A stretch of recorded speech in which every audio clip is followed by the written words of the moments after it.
السلام علیکم ورحمۃ اللہ وبرکاتہ۔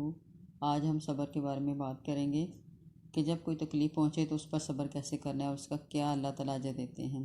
کہ جس طرح کسی تنگ دست کو تکلیف دور کرنے اور اس پر آسانی کرنے سے اللہ رب العزت گناہوں کو معاف فرما دیتے ہیں، اسی طرح جسے تکلیف پہنچتی ہے اگر وہ تکلیف پر صبر کرے، جزا فضا نہ کرے اور نہ ہی شریعت کا دامن ہاتھ سے چھوڑے تو اللہ تعالیٰ اس تکلیف کے عوض اس کے گناہ معاف فرما دیتے ہیں۔ یہاں تک کہ بخار بھی گناہوں کا کفارہ بن جاتا ہے۔ اس سلسلے میں آپ سے کچھ صحیح بخاری کی احادیث ہیں وہ آپ کے سامنے پیش کرنے لگی ہوں کہ حضرت عبداللہ بن مسعود رضی اللہ تعالیٰ عنہ نے فرمایا کہ ایک دن میں رسول اللہ صلی اللہ علیہ وسلم کے پاس گیا اور آپ بخار میں مبتلا تھے۔ میں نے اپنے ہاتھ سے آپ کو چھوا اور عرض کی، یا رسول اللہ صلی اللہ علیہ وسلم، آپ تو شدید بخار میں مبتلا ہیں۔ تو رسول اللہ صلی اللہ علیہ وسلم نے فرمایا، ہاں مجھے اس قدر بخار ہوتا ہے جتنا تم میں سے 2 آدمی کو ہوتا ہے۔ میں نے کہا، پھر آپ کے لیے 2 اجر ہیں؟ تو آپ نے فرمایا ہاں۔ پھر فرمایا، کوئی ایسا مسلمان نہیں جس کو تکلیف پہنچی، بیماری ہو یا کوئی اور تکلیف ہو، مگر اللہ تعالیٰ اس کے عوض اس کے گناہ گرا دیتا ہے، جیسے درخت اپنے سوکھے پتے گرا دیتا ہے۔ اس سے معلوم ہوا کہ بخار بندے کے گناہوں کو اس طرح سے جھاڑ دیتا ہے جیسے درخت کے سوکھے پتے جھڑ جاتے ہیں، لیکن اس میں شرط یہ ہے کہ آدمی جزا فضا نہ کرے، اللہ کا شکوہ شکایت نہ کرے اور نہ ہی شدت مرض کی وجہ سے شریعت کا دامن ہاتھ سے چھوڑے۔ مثلاً بخار میں بھی نمازوں کو پابند رہے، خواہ لیٹ کے یا اشاروں سے ہی صحیح، اللہ تعالیٰ بخار کی وجہ سے اسے گناہوں سے پاک کر دیں گے۔ ایک اور روایت میں ہے کہ اس کے گناہوں کو یوں دھویا جاتا ہے جیسے بھٹی لوہے کے میل کچیل کو دھو دیتی ہے۔ حضرت جابر بن عبداللہ بیان کرتے ہیں کہ رسول اللہ صلی اللہ علیہ وسلم صائب کے ہاں آئے تو وہ بخار سے لرز رہی تھیں۔ آپ نے پوچھا، صائب آپ کو کیا ہوا ہے؟ تو آپ نے کہا کہ بخار ہے، تو اس کو اللہ تعالیٰ اس کو برکت نہ دے۔ تو آپ صلی اللہ علیہ وسلم نے فرمایا، بخار کو برا بلا مت کہو، اس لیے کہ وہ آدم کے بیٹے کی خطاؤں کو یوں دور کر دیتا ہے جیسے بھٹی لوہے کے میل کو دور کر دیتی ہے۔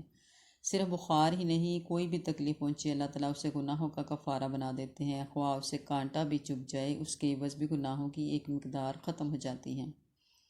حضرت ابو ہریرہ رضی اللہ تعالیٰ عنہ، ابو سعید خدری رضی اللہ تعالیٰ عنہ، دونوں صحابی اس بارے میں نبی کریم صلی اللہ علیہ وسلم سے روایت کرتے ہیں کہ آپ نے فرمایا، مسلمان کو کوئی دکھ پہنچے یا تکلیف آئے، رنج آئے، غم آئے یا کوئی صدمہ یا ایذا پہنچے، یہاں تک کہ ایک کانٹا بھی چبھ جائے، تو وہ ہر چیز کے عوض اللہ تعالیٰ اس کے گناہ دور کرتے چلے جاتے ہیں۔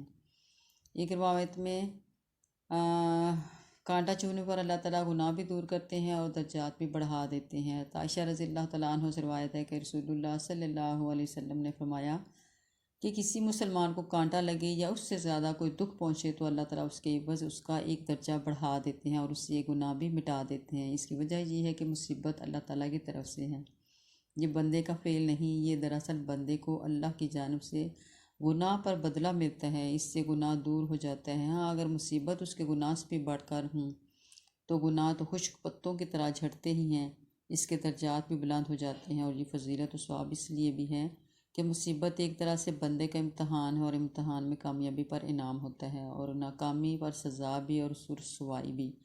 اللہ کی طرف سے کسی مصیبت یا بیماری جیسے امتحان میں کامیابی یہ ہے کہ بندہ صبر و ثبات کے ساتھ مصیبت کو جھیل لے، نہ اللہ کا شکوہ کرے اور نہ مصیبت پر بے صبری سے واویلا کرے۔ اگر اس نے بہادروں کی طرح خاموشی اور صبر سے یہ دن کاٹ لیے تو مصیبت تو ختم ہونے کے لیے ہوتی ہے، جیسے ہی امتحان ختم ہوا اسے کامیابی پر انعام ملے گا کہ گناہ بھی دھل جائیں گے اور درجات بھی بلند ہوں گے۔ لیکن اگر وہ ان حالات میں صابر و شاکر نہ رہا تو رونے دھونے سے مصیبت تو ختم نہیں ہوتی، اور نہ ہی اسے مصیبت بھی جھیلنا پڑے گی، اور گناہ کیا دھلنے ہیں، گناہوں کا بوجھ مزید بڑھ جائے گا۔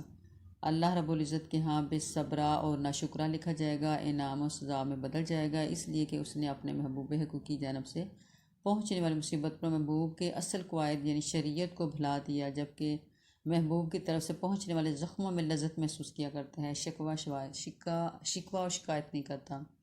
تو اس لیے مصیبت چھوٹی ہو یا بڑی ہو، اللہ کے لیے اس کو صبر سے برداشت کریں۔ اللہ تعالیٰ ہمیں صبر و استقامت نصیب کرے، آمین ثم آمین۔ السلام علیکم ورحمۃ اللہ وبرکاتہ۔